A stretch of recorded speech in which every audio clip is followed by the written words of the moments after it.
So guys let's comes on the uterus. Next part क्या है? Vagina हमने पढ़ लिया, हाइमन हमने पढ़ लिया, नेक्स्ट आता है uterus. So here is the structure of the uterus.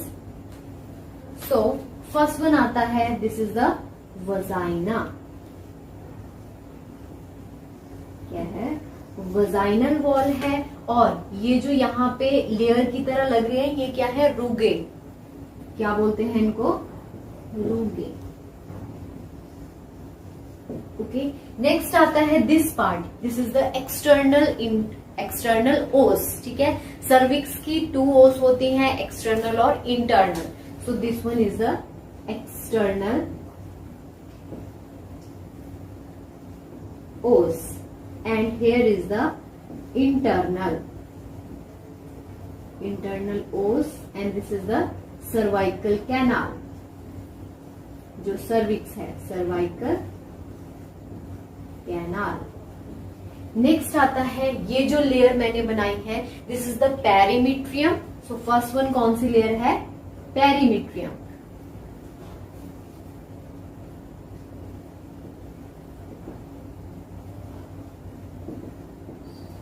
Next one is the ये वाली, ये जो ये है, ये कौन सी है?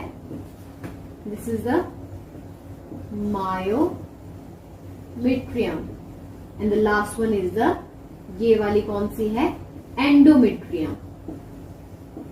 एंडोमेट्रियम। और ये जो स्पेस बना है यूट्रस के अंदर, उसको हम बोलते हैं यूट्राइन कैविटी। सो ये जो खाली स्पेस है, ये क्या है? Uterine cavity. ओके, ये जो साइड में लगे हैं, these are the round ligament. So ये जो ट्यूब लाइक स्ट्रक्चर है, that is the round ligament. Next आता है, this is the fimbriae, then ovaries. Here is also the ovaries. ये जो उभरा हुआ पार्ट है, इसको हम बोलते हैं फंडस ऑफ द यूट्रस। क्या है ये? Fundus of uterus. तो ये क्या है? ओवरऑल यूट्रस का स्ट्रक्चर है। आप बोल रहे होंगे कि यूट्राइन ट्यूब्स के इसमें नाम क्यों नहीं बताए? सो मैं साइड में आपको बता रही हूं यूट्राइन ट्यूब्स के।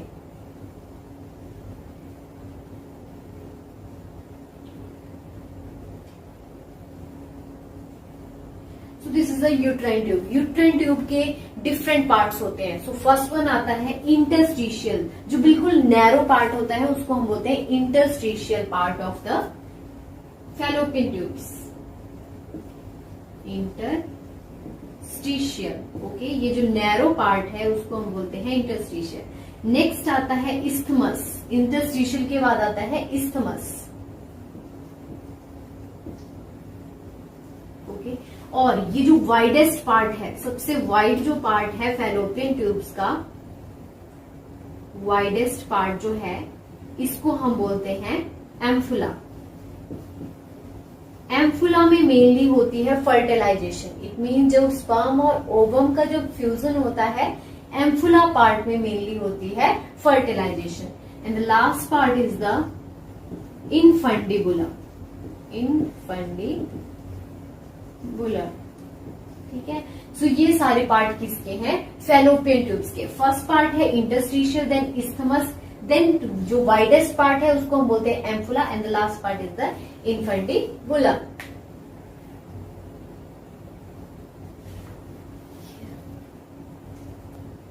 सो अब हम पढ़ते हैं डिटेल्स में यूट्रस के बारे में।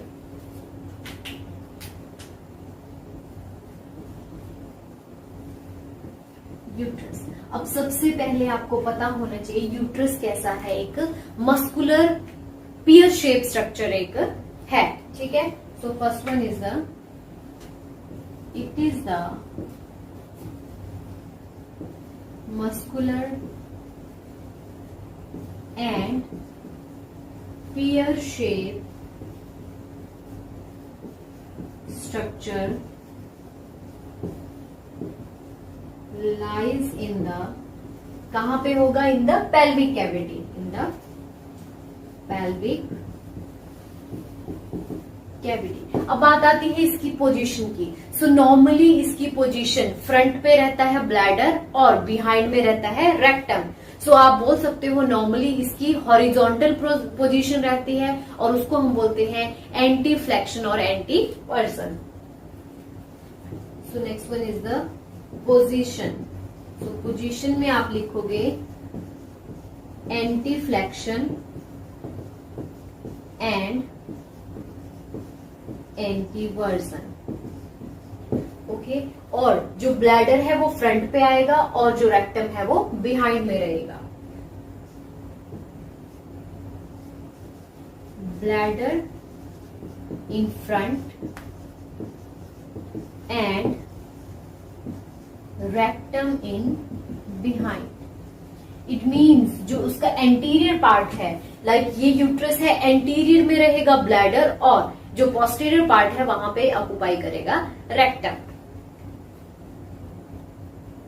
नेक्स्ट आती है characteristics of the uterus. It mean जो यूट्रस का साइज है वो कितना रहता है, थिकनेस उसकी कितनी है, वाइड कितना रहता है और उसका वेट कितना है। क्योंकि पोजीशन हमने नॉर्मली पढ़ ली कैसी पोजीशन रहती है और दिखने में कैसा रहता है। अब बात आती है इसकी अनदर कैरेक्टरिस्टिक्स की।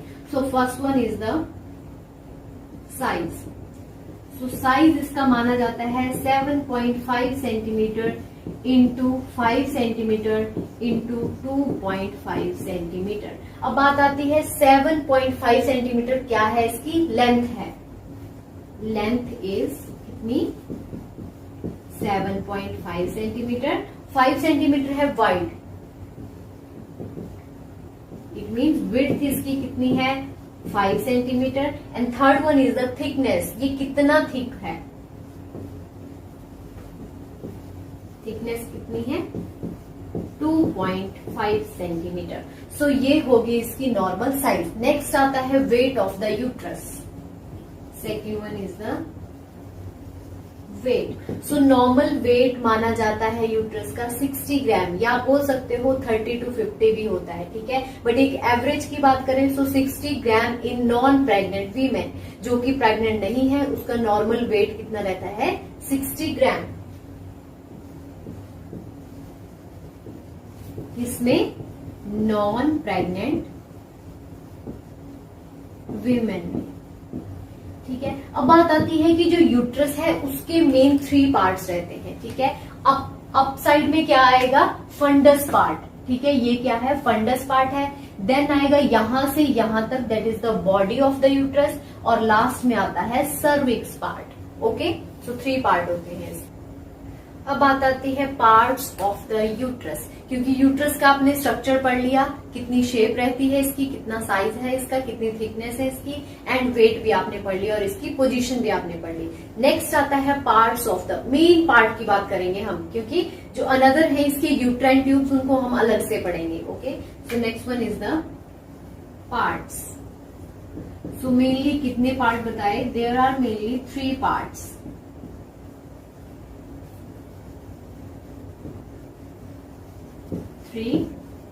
पार्ट्स कौन कौन से, first one is the fundus, then next one is the body and third one is the cervix. Okay, कितने पार्ट रहते हैं, 3 पार्ट्स। अब बात आती है फंडस की। सो फंडस कैसा पार्ट है, डोम शेप का। आपने देखा होगा ऐसे, ये देखो यहाँ पे ये है fundus of the uterus. So कैसी शेप है इसकी, dome shape. It is a dome shaped structure. Okay, dome shape structure है, मेनली कहां पे लाई है, and the opening of the, internal opening of the uterine tubes. It means ये देखो, ये क्या है, इंटरनल ओपनिंग है किसकी, यूट्राइन ट्यूब्स की। सो यहीं से ये स्टार्ट होता है, ठीक है। या आप बोल सकते हो it is extended from the internal opening of the uterine tube. It is extended from openings of uterine tubes. Okay, first one हो गया आपका फंडस पार्ट। नेक्स्ट वन आता है बॉडी। सो बॉडी की अगर हम बात करें, सो बॉडी में मेनली प्रेजेंट रहता है क्या, जो इंटरनल ओस है और जो एक्सटर्नल ओस है, ठीक है। Body of the uterus is up to कहां तक, इंटरनल ओस तक प्रेजेंट रहता है। ओके, नेक्स्ट आता है सर्विक्स। सो सर्विक्स क्या है, एक नैरो पार्ट है जिसकी लेंथ कितनी होती है 2.5 सेंटीमीटर। सर्विक्स कैसा है, it is a narrow part, it is a narrow part. कितनी लेंथ रहती है इसकी, length is 2.5 centimetre. Okay student, so ये हो गया आपका यूट्रस के part. First one is the fundus, then body, then cervix. Fundus में आपने देखा डोम शेप स्ट्रक्चर है और मेनली एक्सटेंडेड रहता है from the opening of the uterine tube. Second one is the body, body में मेनली प्रेजेंट कहां तक रहता है, इंटरनल ओस तक। And third one is the cervix, it is the narrow part of the uterus, only 2.5 centimetre length. Next देखते हैं parts के बाद layers of the uterus. There are mainly 3 layers of uterus, perimetrium, myometrium and the endometrium.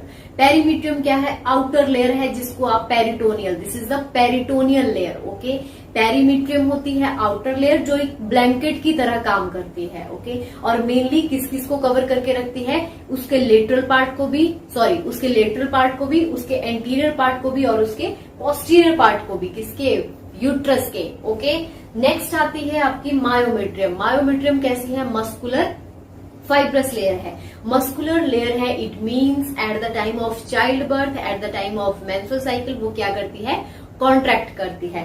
Third आती है endometrium.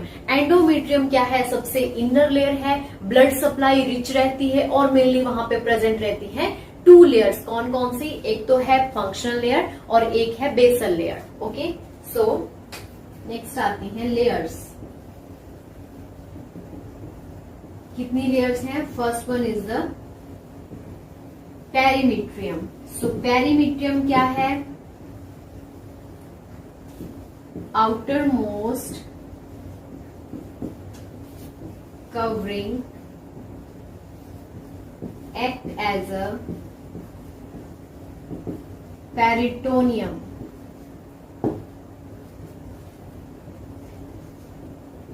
It is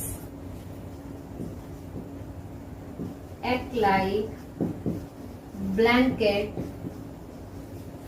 wrap to the uterus. It means पूरे uterus को एक blanket से ढक के रखती है और कवर करती है उसका एंटीरियर, लेटरल और posterior part. It covers anterior, lateral and posterior part. So ये क्या थी आपकी पेरीमीट्रियम, जो कि क्या है, आउटर मोस्ट कवरिंग है। नेक्स्ट आती है myometrium.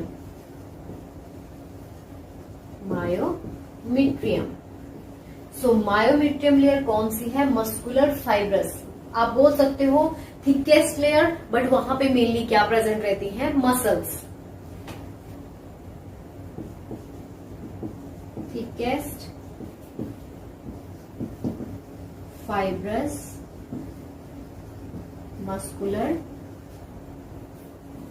layers, okay, which helps in contraction। Mainly किस में हेल्प करती हैं, कॉन्ट्रैक्शन में, क्योंकि आपको मेनली पता होना चाहिए कि जो मसल्स हैं उनका मेन काम है कॉन्ट्रैक्शन का। आपने देखा होगा eight the time of exercise next day क्या होता है, मसल्स में पेन होना स्टार्ट हो जाता है, because at the time of exercise या कुछ भी आप एक्टिविटी कर रहे हो वहां पे होने लग जाती है कॉन्ट्रैक्शन, दैट्स वाई मसल्स में पेन होना स्टार्ट हो जाता है। सो 2 लेयर्स हमने पढ़ ली हैं, कौन कौन सी, पेरीमीट्रियम और मायोमेट्रियम। नेक्स्ट आती है endometrium, the third layer, endometrium. So endometrium कौन सी है, third layer of the uterus, या आप बोल सकते हो it is the inner layer. Inner layer है और मेनली इसमें ब्रांचेस रहती है किसकी, कनेक्टिव टिश्यू की। कौन से टिश्यूज प्रेजेंट रहते हैं, कॉलमुनर एपिथेलियल टिश्यू, जो कि किसकी ब्रांचेस होती हैं, कनेक्टिव टिश्यू की। It consist of columnar epithelial tissues, bracket में लिख रही हूं, कनेक्टिव टिश्यूज के ब्रांचेस हैं ये, कनेक्टिव टिश्यूज। ओके, अब बात आती है कि जो एंडोमेट्रियम है कैसी लेयर है, थिकेस्ट लेयर है। Okay, it is the thickest and richest in blood supply। It means जो यहाँ पे ब्लड सप्लाई सबसे ज्यादा रहती है because the presence of the spiral arteries. आपको पता होनी चाहिए स्पाइरल आर्टरी कहाँ पे प्रेजेंट रहती है, एंडोमेट्रियम में। अब बात आती है कि एंडोमेट्रियम में और कौन सी दो लेयर्स होती हैं। सो मेनली इसमें 2 लेयर्स प्रेजेंट रहती है, functional layer and the basal layer. So first one is the functional layer.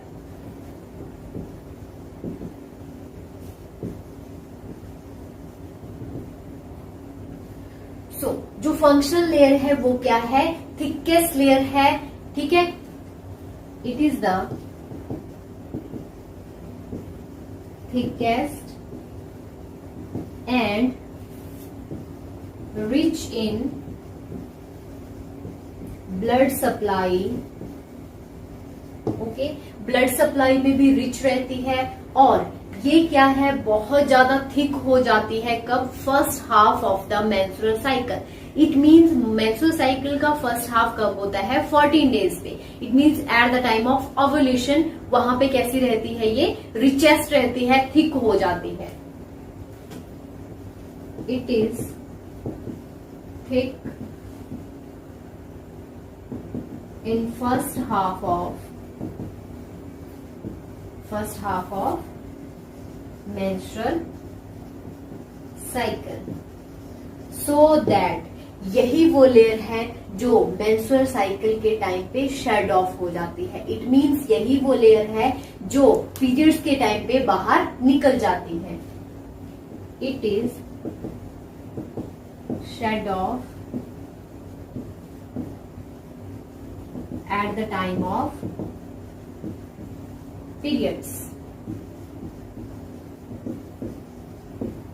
Okay, periods के टाइम पे क्या हो जाती है, shade of.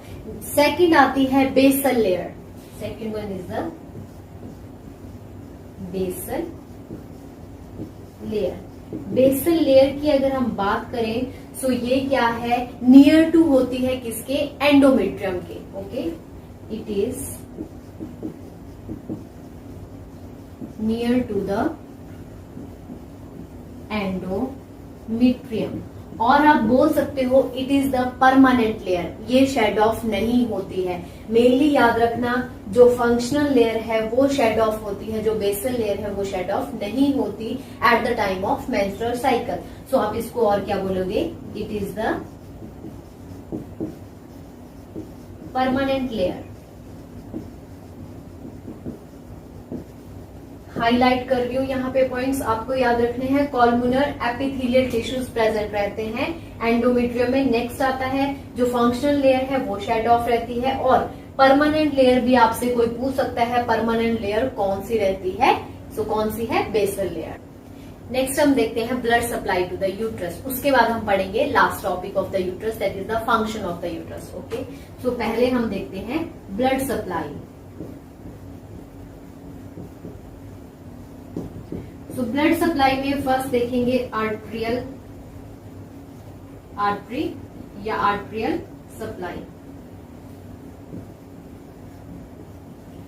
Arterial supply mainly कौन करेगा, यूट्राइन आर्टरी। कौन सी आर्टरी, यूट्राइन आर्टरी, जो किसकी ब्रांच है, इंटरनल इलियक आर्टरी की। ओके, इसमें वजाइनल आर्टरी ऐड नहीं होगी, ओनली कौन सी रहेगी, यूट्राइन आर्टरी। नेक्स्ट आता है वेनस ड्रेनेज। सो वीनस ड्रेनेज किसका, यूट्राइन ट्यूब्स का वीनस ड्रेनेज कहां पे जाके होगा, इंटरनल इलियक वेन में। Uterine tube drainage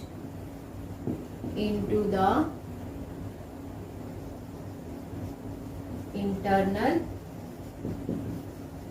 iliac when. Next आता है lymph drainage, third one is the lymph drainage. So lymph drainage होगा lymph nodes of the uterine tubes, lymph nodes of uterine tube। Last आता है nerve supply. So nerve supply same रहेगी as compare to the vagina. So क्या रहेगी, parasympathetic from the sacral region, sympathetic from the lumbar region. Nerve supply, so nerve supply में parasympathetic from the sacral region और sympathetic from the lumbar region. It means जो nerve supply है parasympathetic nerve supply करेगी और sympathetic nerve supply कौन कौन से area में, सैक्रल एरिया में और लंबर एरिया में। बिकॉज जो पेल्विक कैविटी है उसी में ही सैक्रल और लंबर प्रेजेंट रहता है। सो जितना भी जो यूट्राइन कैविटी है जहां पे प्रेजेंट है सैक्रल और लंबर में, वो कौन कौन करेगा, पैरासिम्पैथेटिक और sympathetic. So last topic of the today is the function of the uterus. Function, so main function क्या है यूट्रस के, सबसे मोस्ट इंपॉर्टेंट फंक्शन क्या आता है, ह्यूमन रिप्रोडक्शन का काम करता है। बिकॉज ये क्या प्रोड्यूस करता है, ओवम, और ओवम ही आगे जाके फर्टिलाइज होगा और उसके बाद एक न्यू ह्यूमन बीइंग का रिप्रोडक्शन होगा। सो सबसे पहले क्या आएगा, human reproduction. First one is the human reproduction. Okay, reproduction का काम हो गया। सेकंड, सॉरी गाइस, सेकंड आता है फर्टिलाइजेशन। क्या करता है, फर्टिलाइजेशन का भी काम करता है। Helps in fertilisation. अब फर्टिलाइजेशन क्या है, fusion of the ovum and sperm, जो मेनली कहां पे होता है, यूट्राइन ट्यूब्स की एम्फुला पार्ट में। ओके, एम्फुला पार्ट में क्या होता है, फर्टिलाइजेशन। बिकॉज ये सारी चीजें किसकी हैं, यूट्रस की हैं, दैट्स वाई बोला जा रहा है ये हेल्प करता है किसमें, फर्टिलाइजेशन में। नेक्स्ट आता है nourishment to the fertilised ovum. After the fertilisation जो ओवम को, जो फर्टिलाइज्ड ओवम है उसको पूरा न्यूट्रिशन कौन देता है, यूट्रस देता है। इट मीन्स यूट्रस में जितनी भी आर्टरीज हैं वहीं से ही उसको ब्लड जाएगा और ब्लड में क्या प्रेजेंट रहता है, न्यूट्रिशन। नेक्स्ट लास्ट इसका जो फंक्शन है, main function, that is the child birth. Helps in the child birth. कैसे, बिकॉज यूट्रस ही क्या करता है, कॉन्ट्रैक्ट करता है और क्या होता है, जो बच्चा है वो बाहर आ जाता है। सो हेल्प्स इन